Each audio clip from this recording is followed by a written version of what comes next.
పెద్దపల్లి జిల్లా గోదావరి కనిలోని అడ్డగుంటపల్లి హనుమాన్ దేవాలయంలో ముఖ్యమంత్రి రేవంత్ రెడ్డి, మంత్రి కొండ సురేఖ చిత్రపటాలకు క్షీరాభిషేకం నిర్వహించారు. ధూపదీప నైవేద్యం అర్చక సంఘం ఆధ్వర్యంలోని ఈ కార్యక్రమాన్ని తలపెట్టారు.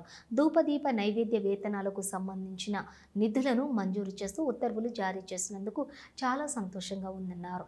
ఈ సందర్భంగా దేవాలయ అర్చకులు దామోదరాచార్యులు మాట్లాడుతూ, గత ప్రభుత్వంలో తమకు 6,000 వేతనం మాత్రమే వచ్చేదని అన్నారు. ఇప్పుడున్న ప్రభుత్వం తమ పనులను గుర్తించి దానిని 10,000కు పెంచుతూ తీసుకువస్తున్న నిర్ణయం హర్షించదగ్గ విషయమని తెలిపారు. ముఖ్యమంత్రి వేతనాలు పెంచుతూ నిర్ణయం తీసుకోవడమే కాకుండా వేతనాలు విడుదల చేయడం సంతోషకరమైన విషయమని అన్నారు. అదేవిధంగా ప్రభుత్వం రానున్న రోజుల్లో తమను ప్రభుత్వ ఉద్యోగులుగా గుర్తించాలని తెలిపారు.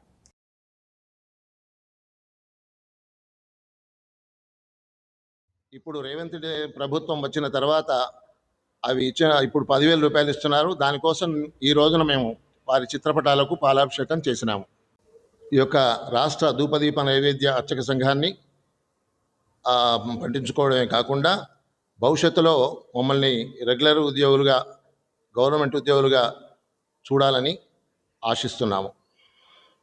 తర్వాత మాకు 56 సంవత్సరాలు నిండిన వారందరికీ కూడా పెన్షన్ సౌకర్యం కల్పించాలని, అలాగే నోటిఫికేషన్ విడుదల చేయాలని ఆశిస్తున్నాము.